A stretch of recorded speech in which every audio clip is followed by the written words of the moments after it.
Bab 1091, meraih ketenaran setelah pertempuran pertama mereka. 1. Para Arkmagi dari Istana Bintang Rusak ingin membalas, tetapi anak panah jatuh di sisi mereka seperti hujan.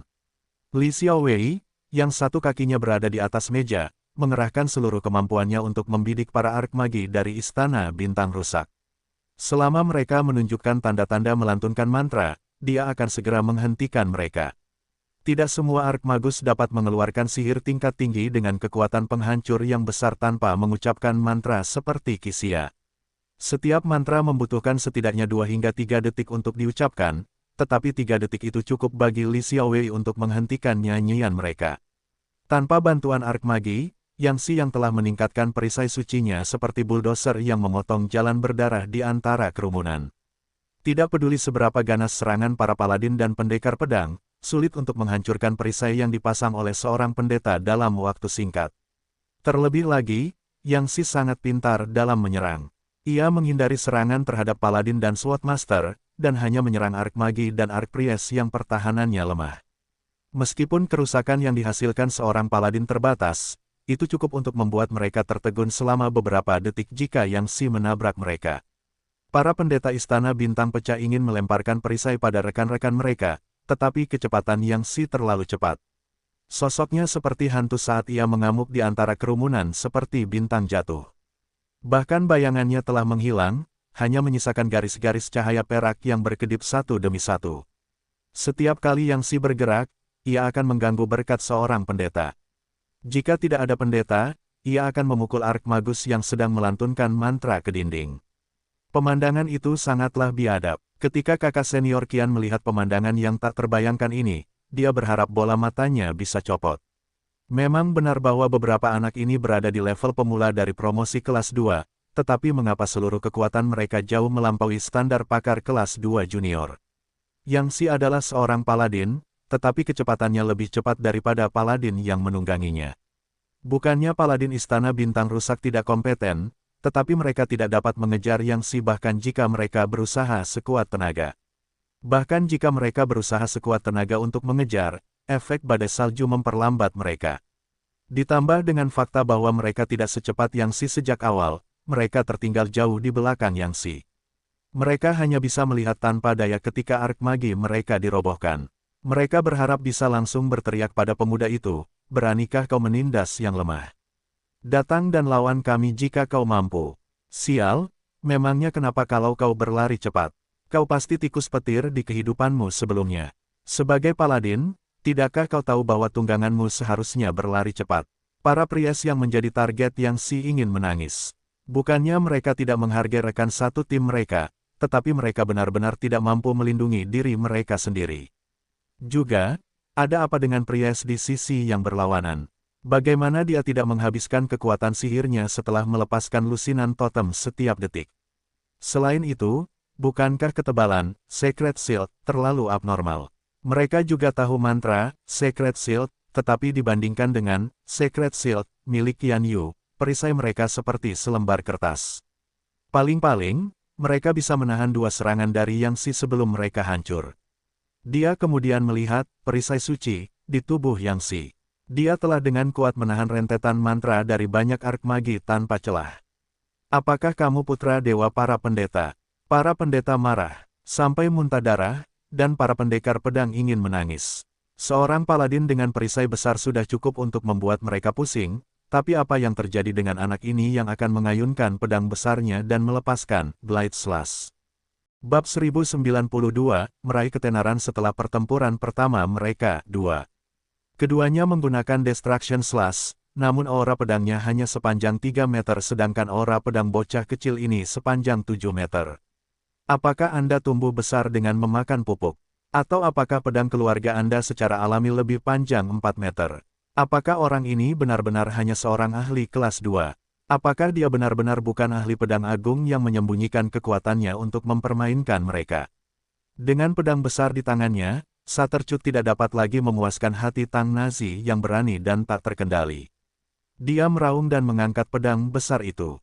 Seperti angin puyuh, pedang itu berputar dan langsung menyapu ke arah para pendekar pedang dari Broken Star Palace. Tang Nazi bagaikan penggiling daging saat ia berputar di antara kerumunan. Aura pedangnya yang tajam menyapu orang-orang dari Istana Bintang Rusak. Dengan tergesa-gesa, mereka semua mundur untuk menghindari terhantam menjadi daging cincang oleh kereta angin besar miliknya. Sebagai pemanah sihir, Li Xiaowei sangat memperhatikan sekelilingnya. Pada saat tertentu, tidak pernah kurang dari 5 anak panah yang tertancap di tali busurnya. Terlepas dari ark magus mana yang diam-diam melantunkan mantra atau pendeta mana yang mencoba melindungi rekannya secara diam-diam, ia akan menembakkan anak panah ke arah mereka pada saat pertama. Bahkan jika mereka masing-masing berada di sisi yang berlawanan dari medan perang, ia akan menembakkan 2 anak panah pada saat yang sama, mengganggu nyanyian mereka. Orang-orang dari Istana Bintang Rusak terdiam. Apakah orang-orang aneh ini benar-benar setingkat dengan mereka? Tetapi mengapa keterampilan mereka begitu tidak normal? Mereka semua adalah pakar kelas 2, tetapi mengapa ada kesenjangan yang begitu besar di antara mereka? Warna kulit kakak senior kian berubah dari putih menjadi hijau, lalu dari hijau menjadi ungu, lalu hitam. Dia yakin bahwa selain Qixia, mereka semua baru saja berhasil mencapai promosi kelas 2 dan keterampilan mereka hanya setingkat itu. Namun, masing-masing karakteristik mereka secara khusus diperkuat hingga mencapai titik yang merusak. Bagaimana bisa perubahan aneh seperti itu terjadi pada mereka? Kakak senior kian tidak dapat mengetahuinya, tidak peduli seberapa keras dia memeras otaknya. Namun, dia sangat menyadari bahwa alasan kekacauan saat ini adalah badai salju Qixia. Badai itu telah memperlambat kecepatan semua orang di sisinya, yang memperlebar jarak antara kecepatan mereka hingga ke titik yang sulit dijembatani. Betapa tercelanya, kakak senior kian diam-diam mengepalkan tinjunya. Dia tidak menyangka Qixia sudah melakukan tindakan balasan sejak awal. Mereka kini berada dalam situasi pasif. Jika terus berlanjut, energi mereka akhirnya akan terkuras habis. Kakak senior Qian, yang awalnya tidak berniat untuk ikut bertarung, akhirnya bergerak. Ia mengangkat tongkatnya dan 2 detik kemudian, Fire Beacon Burnfield mencairkan es dan salju di tanah. Dengan itu, orang-orang dari Broken Star Palace akhirnya mendapatkan kembali kecepatan gerak normal mereka. Bunuh dulu Ark Priest dan Magic Archer mereka. Serahkan saja padaku Ark Magus Agung itu. Kakak senior Qian menyipitkan matanya. Reputasi Istana Bintang Rusak tidak bisa dinodai. Namun, dia tidak menyangka lawannya akan begitu tangguh dengan hanya 5 orang di pihak mereka, dan sekarang dia tidak punya pilihan selain bertarung. Cek, kau ingin membunuhku hanya dengan itu. Kenapa kau tidak mencobanya? Qixia tiba-tiba berdiri dari kursinya. Sebelumnya, dia telah mengerahkan seluruh sihirnya ke kursi itu. Dasar bocah bodoh, kau sedang mencari mati. Aku akan membuatmu sadar bahwa ada jurang pemisah yang sangat lebar di antara kita, bahkan jika kita berdua adalah penyihir agung. Kakak senior Qian mencibir. Atas perintahnya, Istana Bintang Rusak terbagi menjadi 4 kelompok dan menjebak Yang Si dan Tang Nazi di antara kerumunan.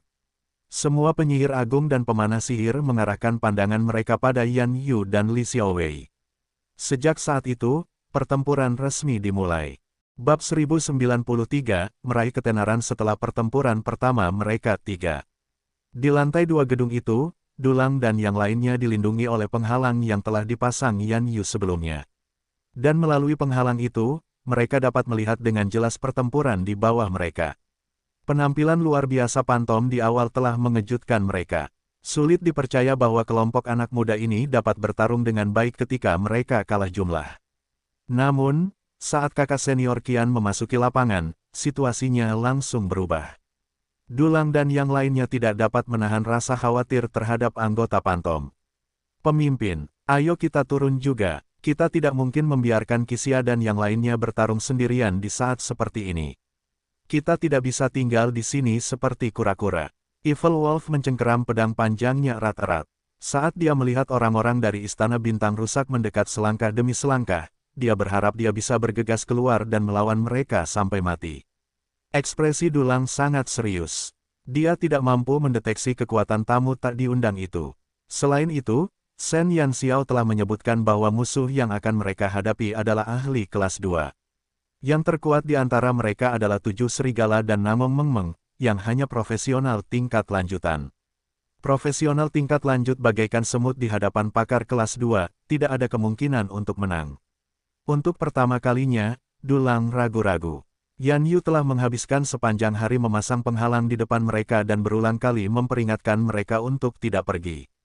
Tidak ada ruang bagi profesional tingkat lanjutan seperti mereka untuk ikut campur dalam pertarungan antara pakar kelas 2.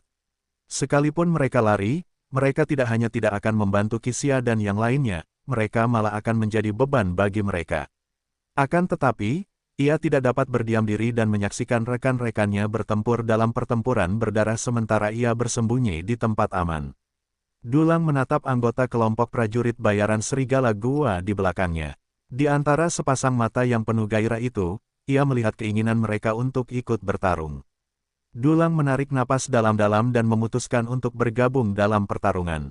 Meskipun kekuatan mereka kurang, mereka tidak bisa berdiam diri dan tidak melakukan apa-apa. Bahkan jika itu hanya untuk menangkis satu pukulan bagi Qixia dan yang lainnya, mereka akan dengan senang hati menanggungnya. Kelompok tentara bayaran serigala gua tidak pernah memiliki orang-orang pengecut yang takut mati. Saudara Du, jangan gegabah. Melihat Dulang hendak menyerbu turun bersama kelompok prajurit bayaran serigala gua, Namong Meng segera bergegas ke tepi dan membuka lengannya untuk menghalangi jalan mereka. Meng, minggirlah, kita semua laki-laki. Tidak ada alasan bagi kita untuk melihat kawan-kawan kita bertempur dalam pertempuran berdarah untuk melindungi kita.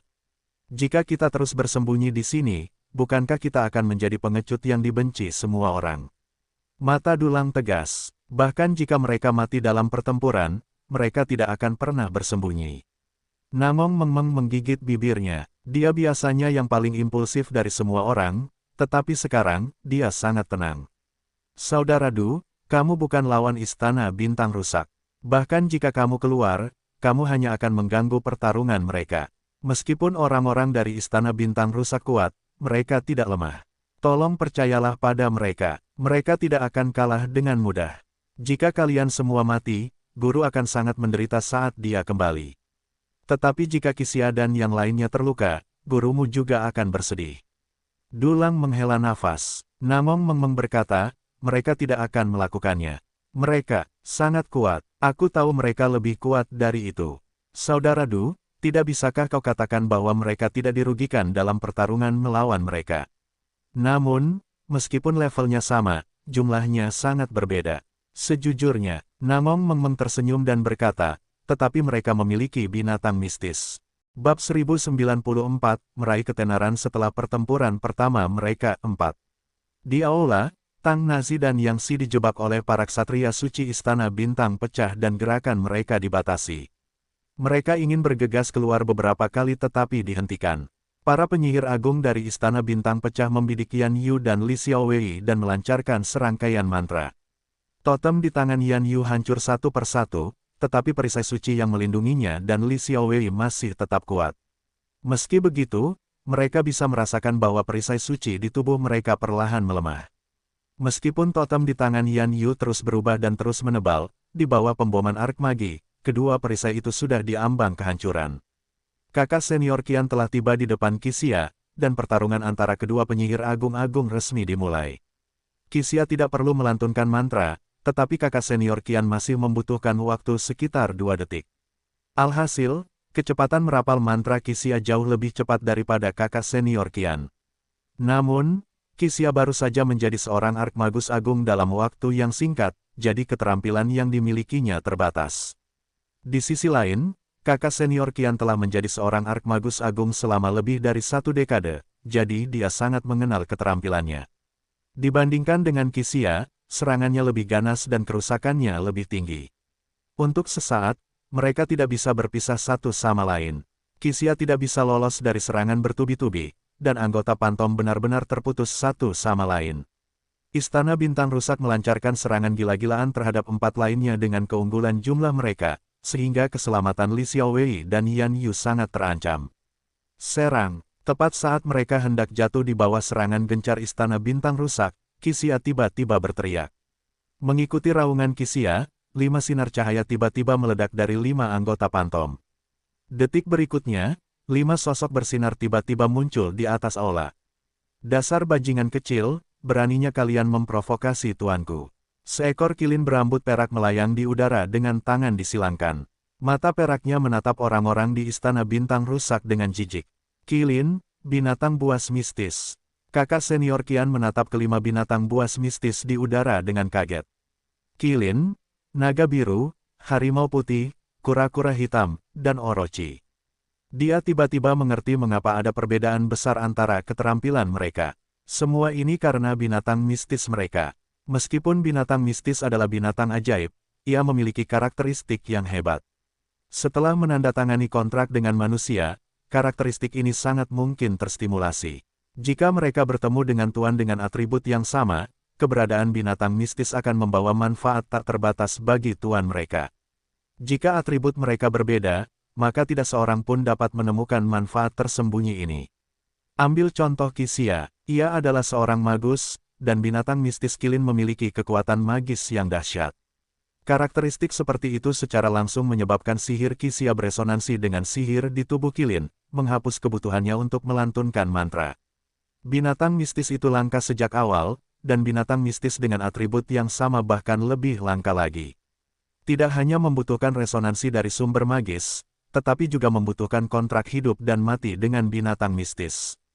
Umumnya, ketika seseorang dan seekor binatang ajaib menandatangani kontrak, hidup dan mati salah satu tidak relevan dengan yang lain. Ketika binatang ajaib itu mati, pemiliknya masih dapat menemukan yang lain, dan ketika tuannya mati, binatang ajaib itu akan kembali menjadi binatang ajaib tanpa tuan. Namun, ada jenis kontrak lain yang disebut Pakta Darah. Ini adalah kontrak hidup dan mati sepihak. Mereka yang menandatangani kontrak darah akan mati bersama binatang ajaib mereka jika mereka mati dalam pertempuran. Bab 1095, meraih ketenaran setelah pertempuran pertama mereka, 5. Jika tuan mereka tewas dalam pertempuran, binatang ajaib itu juga akan terluka parah. Bahkan jika mereka bisa bertahan hidup, vitalitas mereka akan sangat terpengaruh. Hidup dan mati bersama, hampir tidak ada seorang pun yang mau menandatangani kontrak semacam itu dengan binatang ajaib. Bahkan jika itu akan membawa manfaat besar bagi manusia, tidak ada yang bisa menjamin bahwa binatang ajaib mereka tidak akan mati dalam pertempuran. Begitu binatang ajaib mati, mereka juga akan dikubur bersamanya. Lebih jauh lagi, binatang ajaib tidak akan mau bercanda tentang kekuatan masa depan mereka, terutama binatang ajaib seperti binatang mistis yang memiliki umur yang tidak terbatas. Mereka harus mengalami banyak sekali tuan dalam hidup mereka dan mereka tidak akan pernah menandatangani kontrak darah dengan siapapun. Namun, kelima pemuda ini telah menandatangani kontrak darah dengan binatang mitos mereka.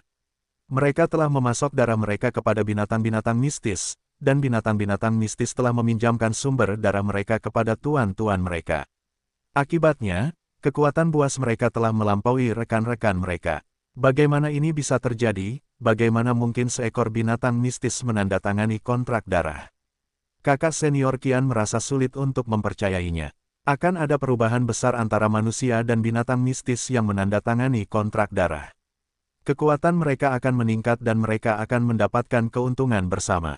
Faktanya, hal itu sama sekali tidak bermanfaat bagi binatang mitos. Istana Bintang Rusak juga memiliki binatang buas mistis, tetapi tidak ada satupun dari mereka yang bersedia menandatangani kontrak darah dengan tuannya. Tetapi mengapa Qilin dan yang lainnya setuju? Kakak senior Qian tidak bisa mengerti. Dia tidak bisa mengerti apapun. Karena kami tampan. Qixia melengkungkan bibirnya dan memperlihatkan senyum nakal. Kakak senior Qian hampir memuntahkan darah. Dia telah melihat orang yang tidak tahu malu, tetapi tidak ada yang tidak tahu malu seperti dia. Baiklah, waktu bersenang-senang sudah berakhir. Sudah waktunya bagiku untuk bertarung denganmu. Kita hanya akan tahu siapa yang membunuh siapa pada akhirnya. Kegilaan menyala di mata Qixia. Kegilaan ini persis sama seperti saat ia bertarung melawan Shen Yan Xiao hari itu. Namun, ada niat membunuh yang kuat dalam kegilaan ini. Kakak senior Qian menggertakkan giginya. Binatang ajaib mereka hanyalah binatang ajaib tingkat tinggi dan bahkan jika mereka memanggil mereka, mereka bukanlah lawan Qilin. Siapa yang menyangka bahwa beberapa pemuda berbakat ini memiliki binatang ajaib tingkat mistis, dan mereka semua bahkan telah menandatangani kontrak darah dengan binatang ajaib tersebut. Qilin dan keempat binatang mistis lainnya bergabung dalam pertempuran dan langsung mengembalikan situasi ke keadaan semula. Kura-kura hitam turun dari langit seperti batu besar dan langsung menghancurkan semua orang istana bintang rusak yang berdiri di sisi Tang Nazi. Naga biru menukik turun dan dengan raungan naga yang keras, ia mengguncang orang-orang yang mengelilingi Yang Si. Harimau putih tiba-tiba berdiri di depan Yan Yu dan menyatukan kedua tangannya dengan mata menyipit. Cahaya suci putih menyelimuti di sekelilingnya, menghalangi semua serangan. Orochi berdiri tak terkendali di samping Li Xiaowei. Beberapa ular hitam melesat keluar dari jari-jarinya yang tajam dan menghantam anak panah serta serangan sihir yang datang. Bunga berwarna darah yang cantik mekar di udara. Qilin langsung berubah menjadi bola kristal perak seukuran telapak tangan dan mendarat di telapak tangan Qixia. Sihir di sekitar tubuh Qixia tiba-tiba mencapai puncak yang belum pernah terjadi sebelumnya. Dan bola-bola awan perak menyelimuti di sekelilingnya. Serangan sihir Qixia telah meningkat ke tingkat yang mengerikan. Kemunculan 5 binatang mistis telah membuat istana bintang rusak menjadi kacau. Kerjasama antara binatang mistis dan tuan mereka sempurna dan tanpa celah. Harimau putih menggunakan Yan Yu untuk melemparkan perisai suci yang besar pada semua orang di Pantom. Naga biru meningkatkan kecepatan gerak semua orang sementara Qilin mendorong kekuatan sihir di tubuh Qixia dan Yan Yu ke puncak. Kura-kura hitam juga meningkatkan aura pertempuran Tang Nazi, Yang Si dan Li Xiaowei. Bab 1096, meraih ketenaran setelah pertempuran pertama mereka 6. 25 ahli dari Istana Bintang Rusak bertarung melawan 5 ahli kelas 2 dan 5 binatang mitos. Untuk sesaat, mereka semua tenggelam dalam pertarungan. Cahaya yang indah terus berkembang di aula dan suara ledakan terus bergema di seluruh cakrawala. Dengan semakin sengitnya pertarungan, seluruh bangunan hampir runtuh. Sedetik sebelum bangunan runtuh, semua orang dari Broken Star Palace bergegas keluar dari bangunan dengan binatang ajaib mereka. Bangunan tinggi itu lenyap dalam sekejap, hanya menyisakan penghalang besar yang melindungi semua orang di bawah reruntuhan. Suara keras itu membuat warga Twilight City waspada. Mereka datang setelah mendengar suara keras itu dan melihat 25 ahli kelas 2 bertarung melawan Qixia dan yang lainnya di reruntuhan. Bukankah mereka beberapa orang mesum dari Sun Never Sets? Beberapa orang mengenali Qixia dan yang lainnya sekilas. Namun, saat mereka melihat beberapa binatang mistis di samping mereka, semua orang terkesiap. Binatang ajaib mereka, sebenarnya adalah binatang mistis. Semua orang menduga jika ada masalah dengan mata mereka. Qixia dan yang lainnya sudah menjadi ahli kelas 2 pada usia 16 dan 17 tahun, dan itu sudah sangat tidak normal. Namun saat ini, mereka bahkan memiliki binatang mistis yang mengawasi mereka. Bagaimana bisa mereka membiarkan orang lain hidup? Warga Twilight City bergembira secara diam-diam. Untungnya, penguasa kota mereka cukup bijak untuk tidak bersikeras bertarung di ronde terakhir melawan Sun Never Sets. Kalau tidak, dengan 5 pakar kelas 2 dan 5 binatang mistis. Dapatkah mereka menemukan kelompok yang bahkan lebih menantang surga daripada mereka? Akan tetapi, mereka juga menyadari bahwa orang-orang yang setara dengan Qixia dan yang lainnya semuanya adalah pakar kelas 2 ke atas. Mereka berlima dan 5 binatang mistis mereka harus menghadapi serangan lebih dari 20 orang ahli yang kekuatannya sama dengan mereka, namun mereka tidak mengalami kerugian apapun. Mereka bukan manusia, kerja sama tim antar anggota Pantom sangat sempurna. Tidak peduli bagaimana kakak senior Qian mengarahkan rekan satu timnya untuk melancarkan serangan, itu tidak dapat mematahkan kerja sama tim antar anggota Pantom. Ditambah dengan perlindungan dari 5 binatang mistis, Qixia dan yang lainnya seperti harimau yang telah menumbuhkan sayap.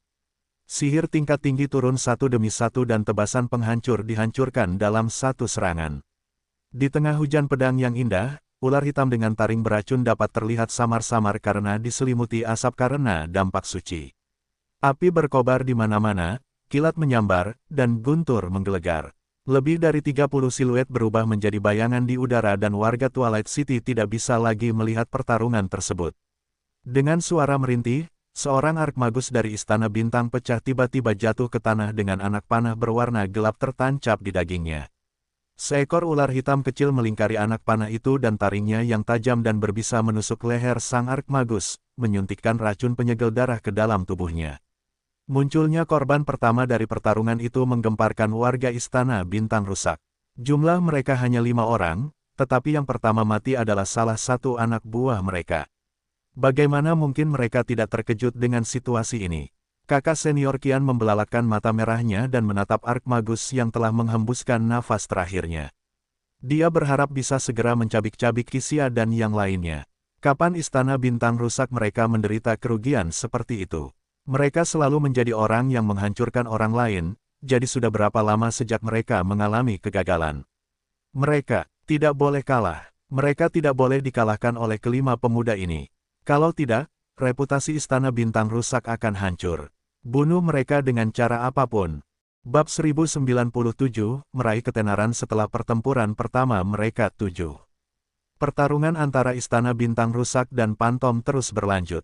Di Istana Tuan Kota, pertarungan antara Shen Yanxiao dan kakak senior Zhou juga telah dimulai. Kakak senior Zhou merupakan seorang pendekar pedang agung yang telah melalui promosi kelas 2, yang fokusnya adalah kecepatan. Jika Shen Yanxiao adalah seorang summoner, dia akan memiliki banyak cara untuk memperlambat kecepatan serangan kakak senior Zhou bahkan jika ada perbedaan satu tingkat kekuatan di antara mereka. Namun, masalah saat ini adalah profesi Warlock Shen Yanxiao telah merosot ke tingkat profesional tingkat lanjutan. Karena itu, ada perbedaan 3 tingkat antara dia dan pakar kelas 2 yang hebat. Dengan perbedaan 3 tingkat, hampir semua kutukannya tidak akan banyak berpengaruh pada kakak senior Zhou. Satu-satunya hal yang bisa diandalkan adalah identitasnya sebagai pemanah kelas 2. Sayangnya, keunggulan Gold Magic Archer hanya dapat ditampilkan ketika ada jarak tertentu antara mereka dan musuh. Namun, karena Shen Yanxiao tidak dapat dibandingkan dengan senior brother Zhou dalam hal kecepatan, praktis mustahil untuk menambah jarak di antara mereka. Meskipun Shen Yanxiao mendapat bantuan dari Vermilion Bird adalah binatang ajaib berelemen api. Fokus utama Vermilion Bird adalah memberikan kerusakan api yang sangat dahsyat. Meskipun kerusakan semacam ini dapat melukai lawan dengan parah, sulit untuk memperlambatnya. Selain itu, kekuatan Vermilion Bird belum mencapai puncaknya. Tidak mudah untuk menembus pertahanan tinggi seorang Great Swordsman. Lan Fengli dijebak oleh 8 ahli kelas 2. 8 dari mereka memanfaatkan keunggulan profesi mereka dan hanya mengirim paladin untuk menghalangi jalan Lan Fengli. Kemudian, Archmagus dan Magic Archer akan melancarkan serangan jarak jauh ke arah Lan Fengli. Para paladin memiliki perisai suci milik imam besar, jadi tidak masalah untuk menahan 1 atau 2 serangan dari Lan Fengli. Ada 2 imam besar di Istana Bintang Rusak sehingga mereka dapat mengeluarkan perisai suci lainnya setiap kali Lan Fengli menghancurkannya. Untuk sesaat, Lan Fengli tidak dapat membunuh orang-orang di depannya secara instan. Namun, darah naga di tubuhnya juga telah memungkinkan pertahanannya mencapai tingkat yang sangat tinggi. Efek serangan Archmagus dan Magic Archer padanya sangat terbatas, dan juga sulit bagi seorang pendekar pedang untuk menghancurkan pertahanannya. Kedua belah pihak berada dalam kebuntuan dan tidak ada yang bisa menyelesaikan lawannya dalam sekejap. Orang-orang dari Istana Bintang Rusak sedang mengulur waktu. 8 dari mereka akan mengulur waktu untuk membunuh Lan Fengli, sementara kakak senior Zhou menyelesaikan urusan dengan Shen Yanxiao dan burung Vermilion sebelum berurusan dengan Lan Fengli bersama-sama. Mata Lan Fengli dipenuhi dengan niat membunuh. Ketika dia melihat Shen Yanxiao bertarung melawan kakak senior Zhou, dia berharap bisa segera keluar dari pengepungan dan melindungi Shen Yanxiao. Akan tetapi, setiap kali ia menghempaskan paladin di depannya, pendekar pedang di belakang paladin akan langsung menggunakan Blade Slash untuk memaksanya kembali ke posisi semula, sehingga paladin dapat menghadangnya lagi. Lan Fengli hampir meledak karena frustrasi. Situasi Shen Yanxiao juga tidak optimis. Kakak senior Zhou tampaknya telah menemukan kelemahan Shen Yanxiao saat ia meningkatkan kecepatannya sambil menghunus pedang panjangnya. Ia tidak memberi Shen Yanxiao kesempatan untuk menjauh. Ia akan menghindari serangan Vermilion Bird dalam waktu sesingkat mungkin dan kemudian menyerang lagi. Kesenjangan antara ahli kelas 2 hebat dan ahli kelas 2 biasa ditunjukkan dengan sempurna. Shen Yanxiao mengerutkan kening saat suara Siu terdengar di benaknya. Apakah kamu butuh bantuanku? Shen Yanxiao nyaris menghindari tebasan api milik kakak senior Zhou dan mundur dari jangkauan serangannya sambil terengah-engah. Jika seorang ahli kelas 2 agung biasa memintamu untuk bertindak, bukankah aku akan sia-sia? Shen Yanxiao langsung menolak bantuan Siu. Bab 1098, meraih ketenaran setelah pertempuran pertama mereka 8. Dia sudah menjadi ahli kelas 2 dan jika dia harus meminta bantuan Siu untuk musuh yang hanya satu tingkat di atasnya, dia akan membenci dirinya sendiri karena ketidakmampuannya. Terlebih lagi, dia sudah mendapatkan bantuan Vermilion Bird. Dengan keduanya bekerja sama, jika dia masih tidak bisa menangani situasi tersebut, dia harus mengakhiri dirinya sendiri. Beri aku waktu lagi dan aku akan memikirkan cara untuk menang. Shen Yanxiao menyipitkan matanya. Dua pilihan terbentang di depannya, dia bisa bekerja sama dengan Vermilion Bird untuk menjauh dari kakak senior Zhou, atau dia bisa mengabaikan semua keraguan dan melancarkan serangan balik dengan sembrono. Dia tidak ingin Xiu muncul karena dia punya pertimbangan sendiri. Identitas Xiu terlalu sensitif untuk diungkapkan di depan umum. Sebelumnya di keluarga burung Vermilion, alasan dia mengizinkan Xiu muncul adalah pertama karena perbedaan kekuatan yang sangat besar antara dia dan Ruan Yingze. Kedua, di antara semua orang yang hadir saat itu, mereka yang punya rencana padanya pada akhirnya akan terbunuh jadi tidak perlu takut bahwa Xiu akan terungkap ke publik. Namun, situasi saat ini berbeda. Di belakangnya ada Luo Fan dan Elder Wen. Keduanya adalah musuhnya dan jika Xiu muncul di hadapan mereka, berita tentang Xiu mungkin akan menyebar seperti api besok. Xiu adalah kartu truf terpenting di tangannya, dan dia tidak akan dengan mudah mengungkapkannya kecuali situasinya tidak ada harapan. Shen Yanxiao, bukankah kamu sombong? Kenapa? Apakah kamu takut sekarang? Apakah kamu benar-benar berpikir kamu tak terkalahkan? Jadi bagaimana jika kamu memiliki binatang mistis di sisimu? Bukankah kamu masih dipaksa mundur olehku? Senyum mengerikan muncul di wajah kakak senior Zhou. Melihat Shen Yanxiao perlahan-lahan didorong ke sudut olehnya, dia merasa sangat segar di dalam hatinya. Dialah yang membawa Ruan Yingze ke Istana Bintang Rusak. Sebelum memasuki Istana Bintang Rusak, Ruan Yingze selalu bersikap hormat dan menuruti permintaannya. Meskipun kakak senior Zhou dan Ruan Yingze sama-sama berasal dari Istana Bintang Rusak, hubungan mereka lebih seperti guru dan murid secara pribadi. Ketika dia mendengar berita kematian Ruan Yingze, dia bertekad bahwa tidak peduli siapapun yang membunuh Ruan Yingze, dia tidak akan membiarkan pembunuh itu lolos begitu saja. Penatua Wen dan Luo Fan menyaksikan pertempuran itu dengan tatapan mata tak berkedip sementara jantung mereka berdebar kencang.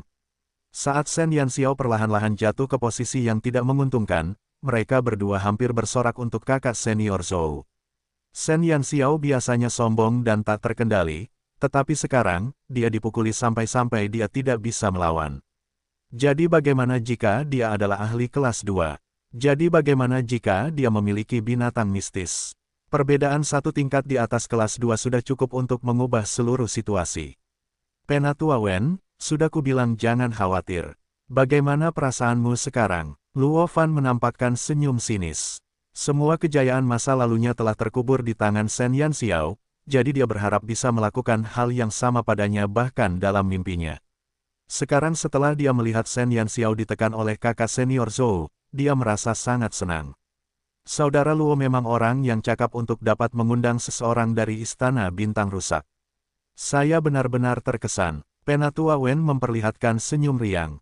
Tuhan tahu bagaimana Shen Yanxiao dan Sun Neverset telah tampil begitu baik selama turnamen. Seolah-olah ada batu besar yang menekan hatinya, membuatnya sulit bernapas. Dia membenci Shen Yanxiao, tetapi dia tidak punya pilihan selain menghindarinya karena kekuatannya. Dia telah menahan amarahnya untuk waktu yang lama. Sekarang, dia akhirnya bisa meredakan amarahnya dan melihat Shen Yanxiao dipukuli. Luo Fan tersenyum bangga dan berkata, Penatua Wen melebih-lebihkanku. Bukannya aku mampu. Guruku, Junmo, adalah orang yang mengundang orang-orang dari Istana Bintang Rusak. Terlebih lagi, Shen Yanxiao sendiri yang menyebabkan hal ini.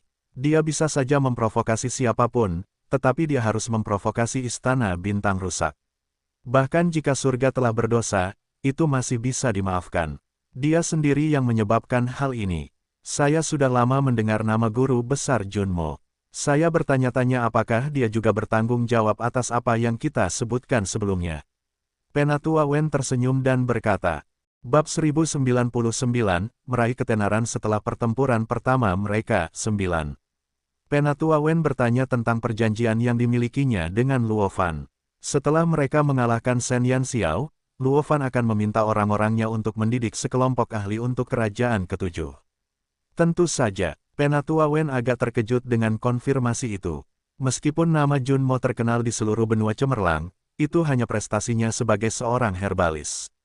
Sebagai seorang herbalis terkenal, tidak disangka bahwa ia dapat mengklaim mampu membina sekelompok ahli dengan profesi yang berbeda. Penatua Wen awalnya tidak mempercayainya, tetapi setelah ia melihat bahwa Luo Fan, yang awalnya seorang pemboros, telah menjadi profesional tingkat lanjutan, ia akhirnya mempercayainya. Sekarang setelah dia melihat bahwa Junmo telah mengundang Istana Bintang Rusak untuk melakukan perintahnya, dia menjadi semakin yakin. Penatua Wen dan Luo Fan hampir yakin bahwa Shen Yanxiao akan menemui akhir yang tragis di sini. Bahkan dengan bantuan Vermilion Bird, kakak senior Zhou terus menekan Shen Yanxiao. Namun, di sisi lain, pemuda misterius itu masih terus berjuang. Ada 8 ahli kelas 2 yang bekerja sama untuk menekannya, tetapi dia masih melawan mereka dengan kedudukan yang setara. Sungguh mengejutkan, kematian Shen Yanxiao hanya masalah waktu. Mereka tidak percaya bahwa Shen Yanxiao dapat mengalahkan kakak senior Zhou. Profesi pendekar pedang dapat dengan mudah menahan anak panah seorang pemanah di ruang sempit. Shen Yanxiao, tak kusangka kau akan mengalami hari seperti ini. Luo Fan menyipitkan matanya dan menatap Shen Yanxiao dengan penuh kebencian. Hanya dia yang tahu betapa besar pengorbanan yang harus dia lakukan untuk bisa melihat hari ini. Namun, selama Shen Yanxiao meninggal hari ini, semua pengorbanannya akan sepadan. Shen Yanxiao dipukul mundur oleh kakak senior Zhou. Burung Vermilion terus menyerangnya, tetapi efeknya tidak terlihat. Vermilion terbakar oleh kecemasan. Jika bukan karena fakta bahwa kekuatannya telah sangat berkurang, dia bahkan berani melawan seorang ahli kelas 2 yang hebat sendirian. Namun saat ini, dia bahkan tidak mampu melindungi Shen Yanxiao dari bahaya, itu benar-benar aib besar bagi Vermilion Bird.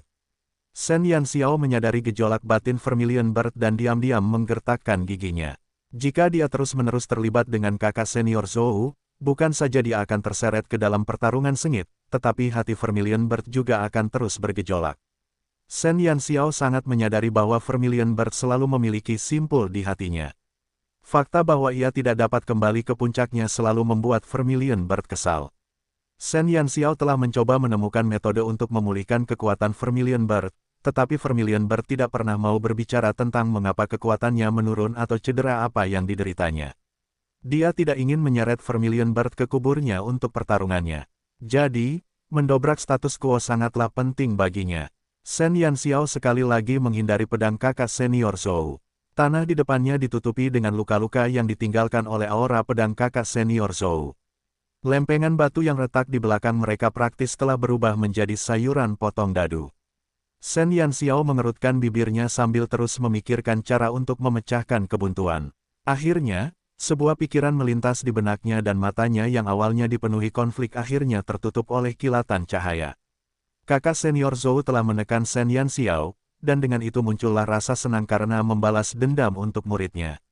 Melihat bahwa ia hanya perlu satu tebasan pedang lagi untuk mengakhiri hidup Shen Yanxiao, senyum di wajahnya menjadi semakin mengerikan. Hari ini, aku akan membalaskan dendam Ruan Yingze. Shen Yanxiao, matilah, teriak kakak senior Zhou dan mengerahkan seluruh tenaganya untuk menebas Shen Yanxiao. Namun, saat dia mengayunkan pedangnya, kejadian aneh terjadi. Bab 1100, meraih ketenaran setelah pertempuran pertama mereka, 10. Di depannya, seluruh tubuh Shen Yanxiao perlahan mulai melayang sebelum kekuatannya meningkat secara eksplosif. Di tangan kirinya, dia memegang tali panjang yang setipis helaian rambut. Di salah satu ujung tali panjang itu, tali itu diikatkan ke anak panah. Anak panah itu dipaku ke langit-langit yang mengangkat Shen Yanxiao dari tanah. Shen Yanxiao melayang di udara. Ia berputar di udara, mengaitkan tali panjang di kakinya. Saat ia melayang di udara, ia tiba-tiba menarik tali busur dan melepaskan anak panah ke arah kakak senior Zhou. Tidak peduli seberapa cepat seorang pendekar pedang agung, mereka tidak dapat bertahan di udara. Kakak senior Zhou segera menghindar dan menyipitkan matanya saat dia menatap Shen Yanxiao yang melayang di udara. Bunuh aku, kenapa kau tidak mencobanya? Shen Yanxiao melengkungkan bibirnya dan memperlihatkan senyum bangga. Karena kakak senior Zhou ingin lebih dekat dengannya, dia akan mengubah medan perang. Dia ingin melihat apakah pendekar pedang agung ini bisa menumbuhkan sayap dan terbang. Strategi Shen Yanxiao sebenarnya sangat sederhana. Pada saat itu, dia tiba-tiba teringat akan keahliannya sebagai pencuri. Dia adalah seorang pemanah dan penyihir, tetapi keahliannya adalah keterampilan mencuri dewa yang memungkinkannya untuk datang dan pergi tanpa jejak. Namun sejak kelahirannya kembali, dia jarang menggunakannya. Akibatnya, dia benar-benar lupa bahwa dia dapat mengaitkan keahliannya dengan karakteristik profesi di dunia ini. Kalau saja tidak karena situasi mendesak tadi, mungkin dia tidak akan terpikir untuk memikirkan cara menghadapi pendekar pedang agung secepat ini. Kejeniusan Shen Yanxiao telah mengejutkan semua orang. Kakak senior Zhou belum pernah melihat seorang pemanah yang mampu menciptakan keunggulan jarak di tempat terbuka seperti itu. Tiba-tiba, pekerjaan senior Brother Zhou sebelumnya menjadi sia-sia. Kecuali dia bisa memikirkan cara untuk berdiri di udara, dia hanya bisa seperti harimau yang berdiri di tanah sambil menatap elang di langit tanpa daya. Yang lebih menakutkan adalah elang itu melontarkan anak panah ke arahnya. Shen Yanxiao, yang telah ditekan oleh kakak senior Zhou selama pertarungan, akhirnya berada di pihak yang menyerang. Terlebih lagi, tindakannya telah secara langsung membantu Vermilion Bird. Dengan lolosnya dia dengan selamat, Vermilion Bird segera berubah menjadi bentuk binatang buas dan mengecilkan ukurannya. Meskipun ukurannya yang mengecil tidak dapat membawa Shen Yanxiao, tidak menjadi masalah baginya untuk melancarkan serangan di udara. Dalam sekejap mata, gelombang pertempuran mulai beralih ke Shen Yanxiao. Shen Yanxiao dan Vermilion Bird yang menempati medan yang menguntungkan menyerang senior Brother Zhou dengan ganas di udara. Anak panah yang mengandung 3 jenis kerusakan berbeda, terbungkus dalam kobaran api yang membakar, saling terkait dan jatuh seperti hujan, memaksa saudara senior Zhou mundur selangkah demi selangkah. Di udara, Shen Yanxiao tidak melepaskan satu pun celah. Anak panahnya beterbangan ke sana kemari di langit-langit, dengan benang perak menjadi landasan penyangganya. Dia dan Vermilion Bird bekerja sama dengan baik, membombardir kakak senior Zhou. Meskipun kecepatan serangan seorang pendekar pedang agung cepat dan jangkauan serangan mereka tidak kecil, Shen Yanxiao telah meningkatkan jarak di antara mereka hingga ke titik di mana pedang kakak senior Zhou tidak dapat menyentuhnya. Bahkan jika kakak senior Zhou menggunakan seluruh kekuatannya untuk mengayunkan pedangnya yang penuh dengan aura pedang, Shen Yanxiao tidak perlu bergerak sedikit pun dan terus melepaskan anak panahnya. Aura pedang yang mendominasi itu hanya beberapa inci lagi dari mencapai tubuhnya. Kakak senior Zhou ingin muntah darah. Dia berani bersumpah bahwa Shen Yanxiao sedang mengejeknya. Dia bisa saja mengangkat dirinya ke tempat yang lebih aman, tetapi dia tetap berada setengah inci dari jangkauan serangannya. Dia sangat marah sehingga dia berharap bisa menjatuhkan dirinya sendiri sampai mati setiap kali dia menyerang.